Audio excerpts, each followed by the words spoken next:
అంతర్జాతీయ కార్మిక దినోత్సవం 139వ మేడే సందర్భంగా పిడుగురాల పిల్లుట్ల రోడ్డు సున్నపు బట్టీల వద్ద కార్మిక సంఘాల ఆధ్వర్యంలో మేడే కరపత్రాలను ఆవిష్కరించారు.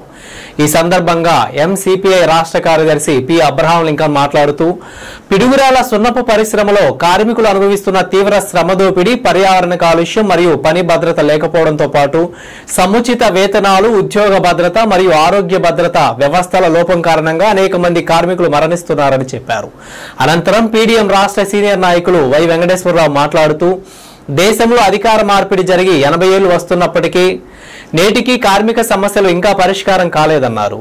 ప్రభుత్వాలు కార్మికుల పక్షాన స్పందించడం లేదని, యాజమాన్యాలు చట్టాలను ఉల్లంఘిస్తూ తమ రాజకీయ అనుకూలతతో చట్ట వ్యతిరేకంగా ఇండస్ట్రీలు నడుపుతున్నారని, ఈ దురాగమనాలను వ్యతిరేకించడానికి కార్మికులు చైతన్యవంతులై శ్రమ దోపిడీకి వ్యతిరేకంగా పోరాటాలకు ముందుకు రావాలని, అదేవిధంగా అంతర్జాతీయ మేడే అమరవీరులకు మనం ఇచ్చే నిజమైన నివాళి అని పిలుపునిచ్చారు. ఈ కార్యక్రమంలో పీడీఎం రాష్ట్ర నాయకులు కె శ్రీనివాసరావు, ఎంసీపీఐ జిల్లా కార్యదర్శి ఓసు కృష్ణ, భారత బచావో నాయకులు సర్దార్ తదితరులు పాల్గొన్నారు.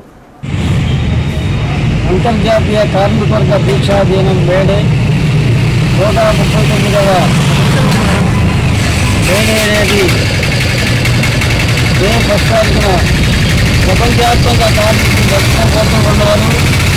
ముఖ్యంగా పిడుగురాళ్ళ సున్న బట్టీల సంఖ్యతోనే కార్మిక వాడ ఇది. కార్మికులు దశాబ్దాల తరబడి ఈ సున్న బట్టీల్లో పనిచేస్తూ సాధించాలని వేతనాలు, సరైన పరిశుభ్రత లేక కాలుష్యం ఎదజల్లుతూ కార్మికులు అనేక మంది ప్రమాదాల్లో మరణిస్తూ ఉన్నా వారికి సంబంధించి సరైనటువంటి భద్రతా చర్యలు తీసుకోవడం కానీ, వాళ్ళకి నష్టపరిహారం చెల్లించడం కానీ, వాళ్ళ ఉద్యోగ భద్రత కానీ, కార్మిక భద్రత కానీ ఏమీ లేవు.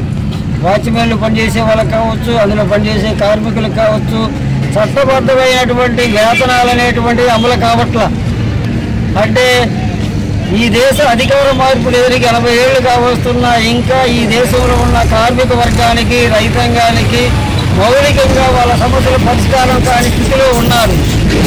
దేశంలో ఉన్న ఆదాని, అంబానీ లాంటి ఒక 30 మంది పెట్టుబడిదారులకి సుమారు 20 లక్షల కోట్లకు పైగా రుణమాఫీ చేశారు. కానీ కార్మికులకి కనీసం ఈఎస్ఐ సౌకర్యం లేదు, పిఎఫ్ సరిగా లేదు. దీనికి అనేక రకాల వంకలు పెడుతూ వీళ్ళని చాలా ఇబ్బందులు గురి చేస్తూ ఉన్నారు.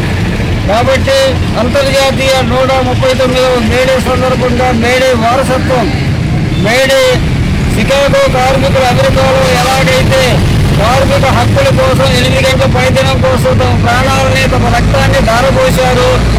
ఆ స్ఫూర్తితోటి పిడుగురాల్లో ఉన్నటువంటి కార్మికులు కూడా అలాంటి పోరాటాలకు సిద్ధపడాలి. ఇక్కడ ఉన్నటువంటి యాజమాన్యం కూడా చట్టాలను గౌరవించకూడదు, చట్టబద్ధంగా ఫ్యాక్టరీలు నడపకూడదు, చట్ట వ్యతిరేకంగా తమకున్న రాజకీయ అండదండలతోటి అధికారులను లోపరుచుకొని చట్ట వ్యతిరేకంగా పనిచేస్తూ ఉన్నారు. ఈ విధానాలు మనం వ్యతిరేకించాలి. కార్మికులకి 200 కార్మిక చట్టాలను మార్చి 4 చట్టాలుగా చేసిన మోడీ ప్రభుత్వం ఇదంతా కూడా యాజమాన్యానికి, పెట్టుబడిదారులకి, సామ్రాజ్యవాదులకి కావులా చేసి ప్రభుత్వ యంత్రాంగం తప్పితే కార్మికుల పక్షాన ఈ ప్రభుత్వాలు లేవు. కాబట్టి కార్మిక వర్గ రాజ్యాధికారం అనేది రావాలి, సోషలిజం రావాలి. అప్పుడే కార్మికుల విముక్తి లభిస్తుంది. ఈ మేడే స్ఫూర్తితో అలాంటి పోరాటాలకు మనం ముందుకు రావాలని కార్మిక వర్గం మొత్తం కూడా చైతన్యవంతంగా శ్రమ దోపిడీకి వ్యతిరేకంగా పని గంటలు తగ్గించుకునేందుకు పెద్ద ఎత్తున పోరాటాల్లోకి రావాలి. అదే మనం అంతర్జాతీయ కార్మిక వర్గ దీక్షా దినం మేడే అమరులకు ఇచ్చే నిజమైన నివాళిని తెలియజేస్తున్నా. పిడుగురాళ్ళ పిల్లుట్ల రోడ్డు సున్నపట్టీల సెంటర్లో ఎంసీపీఐ పార్టీ ఆధ్వర్యంలో ప్రజా సంఘాలు, కార్మిక సంఘాలు, పీడీఎం మరి ఈ రోజున మేడే కరపత్ర ఆవిష్కరణ చేయడానికి మరి ఈ రోజున ముందుకు రావడం జరిగింది.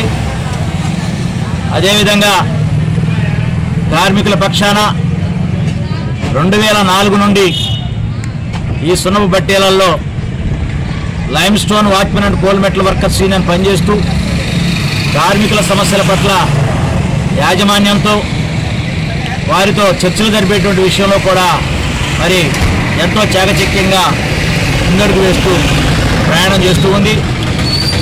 కాబట్టి ఈ ప్రాంతంలో కార్మికుల హక్కులను నిలబెట్టుకోవడానికి,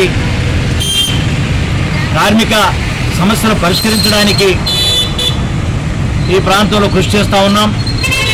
అన్ని రంగాల్లో ఉన్నటువంటి కార్మికుల్ని ఐక్యం చేసేటువంటి విధానంలో ఐక్య పోరాటం సాధిస్తూ ముందుకు వెళుతూ మరి ఈ రోజున మేడే కరపత్ర ఆవిష్కరణ సందర్భంగా మరి పిడుగురాళ్ల పట్టణానికి వచ్చేసినటువంటి పీడిఎం సీనియర్ నాయకులైనటువంటి వైవి గారిని మాట్లాడవలసిందిగా కోరుతా ఉన్నాను.